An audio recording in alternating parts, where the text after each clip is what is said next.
So congratulations to PathoIndia on its 15-year anniversary. They were founded in 1999, and they connect about 4,400 pathologists and laboratory physicians across India. It's quite an important resource.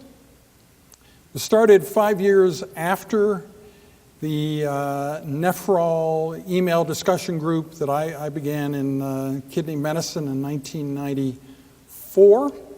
So this year is the 20th anniversary of Pathol and the 15-year anniversary of PathoIndia. And they wanted from me some advice for young people and some idea of my thoughts of what a career in pathology and laboratory medicine is like. So I thought maybe one of the key messages is that timing is everything, and that timing surprises you, that you may think you'd have all your creativity and your productive years when you're young and sort of tail off, and that all the insights might come early, but I think in fact that the opposite is true. A lot of insights and skills in life you only attain relatively late. I think pathology and laboratory medicine can be whatever it wants to be in the future of medicine. There'll be many new tests developed, and they could all be under the aegis of pathology and laboratory medicine. So many new modalities of doing things could begin in pathology and lab medicine and be directed by those specialties. There's always much to look forward to in the future. What do I mean by that? If you think of what I'm doing right now, speaking to an audience, hopefully entertaining the audience, actually this is the third year we've been doing this course. You can look at the videos over this period of time.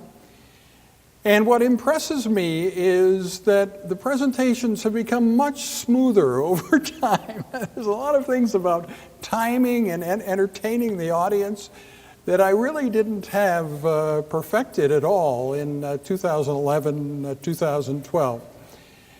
And it goes beyond that to also things like humor. Humor is very much in timing. You can tell the same joke, and it's just not funny if the timing's wrong, even if you get all the words, even if you deliver the whole joke.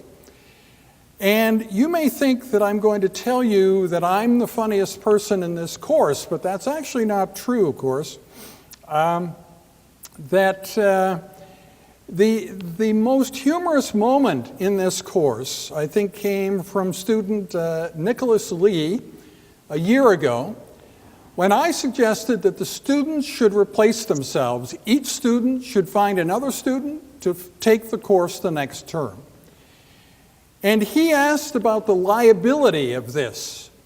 You know, you would have a friend who was actually a very close friend, but whose performance in the course would be remarkably different from yours, or that you would be in the course having been recommended for the course by a friend and actually do much, much worse or not at all perform. So I think, anyway, that humor worked in part because of the associated fears that we all have about performance. In my own case, I really think I was not funny before audiences, before about 2013. In July and August 2013, I gave 2 talks in which I really think that the timing was good. Everybody felt they were being entertained by stand-up comic, even though I never thought of that as one of my roles in life. And poetry was very similar. I've been writing poetry since 2006, but I think it was never successful, really, in any general sense, before 2013. So why was that? I think I just didn't have all my act together in terms of presentation of poetry, you know, the appropriate subject. So there are many other things like that. I think so you can assume that your career peaks and then it's all downhill from there, but I don't think it's like that at all. I think there are new skills that sort of kick in at certain times. And I wanted to talk particularly about my knowledge and skill in philosophy. Yes, yes. You may know this has been questioned in the last day, that Anson Dong has joined David Pearce's Facebook group. And one of the people in there said that it seemed that I didn't understand everything about David Pearce's philosophy. Well, David Pearce is a trained philosopher. Where did I learn my philosophy? Well, it's very specific that I've never taken a philosophy course. But in 2006, I spent a week in Paris, and many of you know the Pompidou Center is a very charming building, and lots of things going on in the courtyard outside it. So I went there with a big stack of philosophy books and studied philosophy there for a week. Now, in 2014, if I did that, I'm sure I would be surveilled. There'd be all sorts of surveillance cameras.